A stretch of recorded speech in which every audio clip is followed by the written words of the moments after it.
ఫోన్కి రోజుకు ఎన్నిసార్లు ఛార్జింగ్ పెట్టాలో తెలుసా? ప్రస్తుత కాలంలో ఫోన్ అనేది నిత్యావసర వస్తువు అయిపోయింది. ఫోన్ చేతిలో లేకపోతే ప్రపంచమే ఆగిపోయినట్లు అనిపిస్తూ ఉంటుంది. అయితే ఫోన్స్ విషయంలో చాలామంది చాలా రకాల తప్పులు చేస్తూ ఉంటారు. వాటిలో ముఖ్యమైనది దానికి ఛార్జింగ్ పెట్టడం.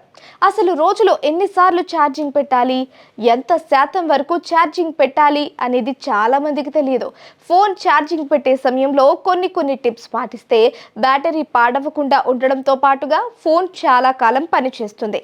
దాని కండిషన్ కూడా బాగుంటుంది. చాలా మంది ఫోన్ బ్యాటరీ డౌన్ అయ్యే వరకు యూస్ చేస్తూ ఉంటారు. మరికొందరు ఫోన్ బ్యాటరీ 5% కంటే తక్కువగా వచ్చేంత వరకు యూస్ చేస్తూ ఉంటారు. అయితే అలా చేస్తే ఫోన్ బ్యాటరీ త్వరగా పాడవుతుంది. చాలా మంది ఫోన్లో 100% కంటే కొంచెం ఛార్జింగ్ తగ్గినా సరే వెంటనే ఛార్జింగ్ పెట్టేస్తూ ఉంటారు. ఫోన్ను తరచుగా ఛార్జింగ్ పెడుతూ ఉంటే కాలక్రమేణా ఫోన్ బ్యాటరీ చెడిపోతుంది.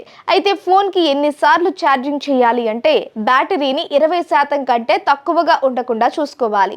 ఛార్జింగ్ 20% కంటే తక్కువ ఉన్నప్పుడు ఫోన్ యూస్ చేస్తే దాని బ్యాటరీపై ఎక్కువ ప్రెషర్ పడుతుంది. 20% కంటే తక్కువ ఛార్జింగ్ ఉన్నప్పుడు వెంటనే ఛార్జింగ్ పెట్టాలి. ఫోన్ బ్యాటరీ ఛార్జింగ్ 100% పూర్తయిన వరకు కాకుండా 80 నుంచి 90% మధ్యలో ఉన్నప్పుడు ఛార్జింగ్ తీసేయాలి. 100% ఫుల్ ఛార్జింగ్ పెడితే బ్యాటరీ పేలిపోయే పరిస్థితి ఉంటుంది. ఫోన్ ఛార్జింగ్ విషయంలో 20 నుంచి 80 నియమం పాటించాలని చాలా మంది టెక్ నిపుణులు అంటూ ఉంటారు. దాని అర్థం ఏంటంటే బ్యాటరీని 20% వరకు ఖాళీ చేసినప్పుడు దానిని ఛార్జింగ్లో పెట్టాలి. 80% ఛార్జ్ అయినప్పుడు దాన్ని తీసివేయాలి.